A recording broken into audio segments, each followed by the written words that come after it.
Hey man, Hey. is the video for the new Sony earphones ready? Yeah, I'll get right on it. What do you mean you'll get right on it? I mean, it was supposed to be done yesterday. I mean, again? Come on man. Bluetooth connected. Alright, so Sony decided to upgrade its top tier in-ear headphones just like it did with the over-ears late last year. That's a lot of ear. These are the, let me catch my breath here, the Sony WF-1000XM4. And I know what you're thinking, does Sony not want these to be popular? What's with the name? Well, I'll have you know that even though they don't have a friendlier name like Pro, Max, Ultra Plus something, Sony's earbuds actually have a growing following and a steady fan base. Why?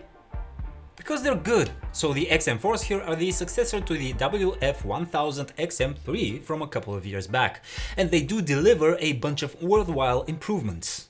Let's start with the actual fit. Now, my ears are notoriously bad for holding in-ear headphones. In fact, I generally hate in-ears, but these fit. They fit and they stay in. Instead of the rubber tips that we usually get on earphones, the XM4s have these weird memory foam-like tips. They somewhat feel like soft bread in the way they squish and they pump up back to their original shape. So you jam them into your ear like a brave fellow, and then you rotate the kind of bulky body of the XM4 so it gets locked into place, pressed against the inner side of your ear. Are they comfortable? Kinda. The tips do feel a bit bulkier on the inside of your ear and it takes a bit to get used to them. After about 3 hours of wearing them, I start to get itches and dull pains at specific spots. It's not the worst, but it's also not the most comfortable in-ear experience I've had. But this nice bulky seal does contribute to a very good noise reduction. So these have active noise cancellation. You activate it by tapping on the left earbud and then tap it again and you have pass-through mode when you want to hear ambient sounds. The noise cancellation is phenomenal. It blocks out traffic, it blocks out the annoying hum of machinery, and it blocks out the voice of your boss. Weirdly enough, it does not block out some of the higher pitched noises. I could still hear birds chirping with these. I know, nature. Then the ambient sound pass-through mode is probably among the best ambient sounds I've heard on in-earbuds. It gets a really good representation of the stereo field, what's on the left, what's on the right. And the frequencies of the sounds picked up from the real world around you sound very real. Usually an ambient sound pass-through mode has this thin, tinny, mid-heavy sound which is kind of annoying, but these sound very convincing. But what about music?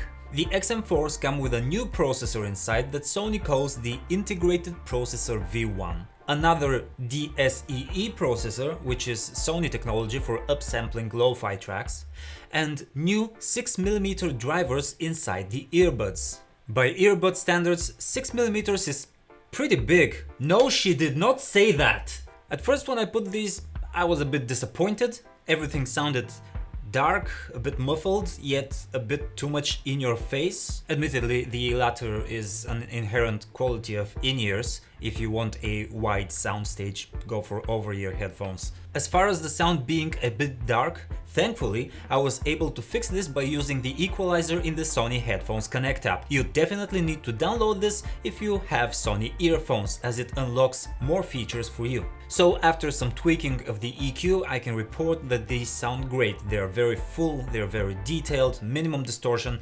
It's just a pleasure to listen to your favorite tracks through them. These do support the Sony 360 Reality Audio. This is a new way to listen to music with more spatial effects, if you will. A technology which delivers a wider soundstage and allows mastering engineers to place specific instruments in more exact spots in the stereo spectrum and kind of create this illusion that you are there on the stage with the musicians. The caveat here is that you need to pay for a service like Tidal Hi-Fi to have access to 360 Reality Audio, and it's limited to tracks that have been mastered for the standard. And yes, this may sound familiar. Apple recently launched spatial music with Dolby Atmos for the Apple Music platform. It's more or less the same thing. You can actually listen to Dolby Atmos tracks in Apple Music with the Sony WF-1000XM4. For all intents and purposes, it did sound like it was supposed to. I cross-referenced it with a pair of AirPods, but it did not work in iOS 15 beta. So I was able to listen to Dolby Atmos tracks in iOS 14.6, but not in iOS 15 beta. Maybe because it's a beta, so don't panic yet. What about extra features? Let's look at the app here. There's this auto activity detection mode which will cycle through ambient sound and noise cancellation depending on your activity. For example, if you have these on and you get up and you start walking, they will turn ambient sound on so you have better awareness of what's around you. Nevertheless, I keep this off because it's kind of annoying to get pass-through auto-activated when I just get up to get some water from a couple of feet away.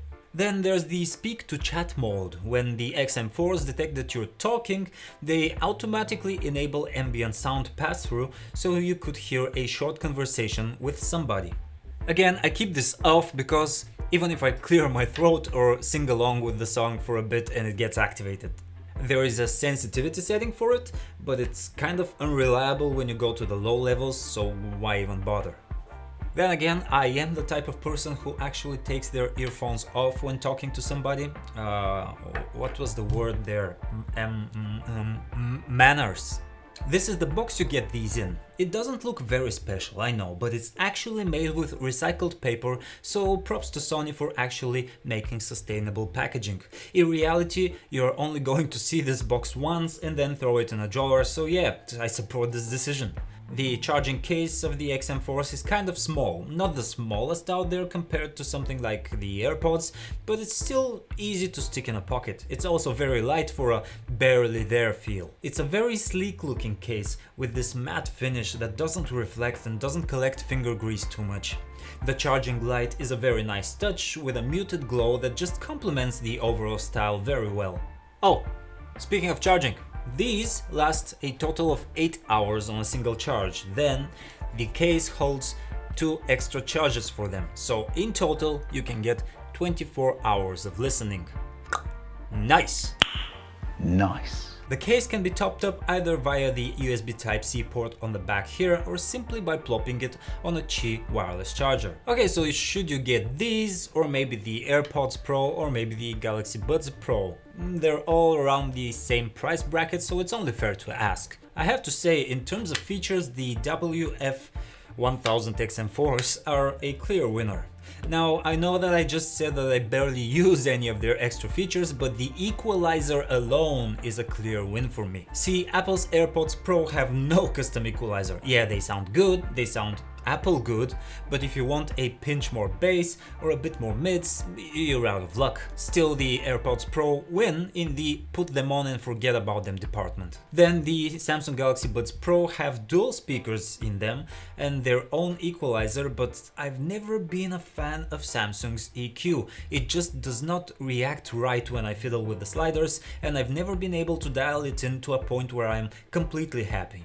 There's always something funky going on with the mids there. As for fit, I'd say the Apple AirPods Pro feel the lightest out of the bunch. They don't use any pressure to stay in your ears, but then again, that's why they're not good for me, because the AirPods Pro do fall out of my ears a lot. The Samsung Galaxy Buds Pro, on the other hand, do have a more secure fit, but they have these classic rubberized tips, so they don't have quite as good as an insulation as these provide. So the Sonys have a lot going for them. If you're thinking about getting a pair, you won't be disappointed. Now, if you have a lot of Apple devices, the instant connection you get to your iPhone, iPad, Mac is just very convenient with the AirPods. The Galaxy Buds Pro try to do the same thing with your Samsung phones and tablets. The Sony WF-1000XM4 do not have Bluetooth multipoint, meaning they cannot connect to more than one device at a time.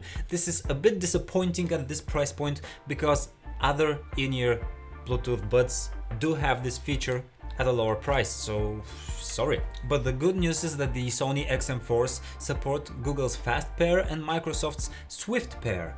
These are both technologies that just instantly detect the earphones and suggest a pairing, so it's very quick to swap from one device to the other. If you want to switch devices, you just hold on to both earbuds touchpads for about 10 seconds and activate Bluetooth pairing mode. Then you should be set. Lastly, I've seen some people online wondering whether they should get the in-earbuds, the WF-1000XM4, or the over-ears, the Sony WH-1000XM4. I guess this question arises because they cost about the same. Look, for me it's a no-brainer. If I can get away with using over-ear headphones, I will use the over-ears. The WH-1000XM4 sound more spacious, more detailed, less perceived compression and less in-your-face tones. But if you're out looking for portability and a more discreet look, then these will not disappoint. Thanks for checking out our video of the Sony WF-1000XM4 earbuds. Subscribe and hit the bell for notifications to get more of this pretty face, and I'll see you next time.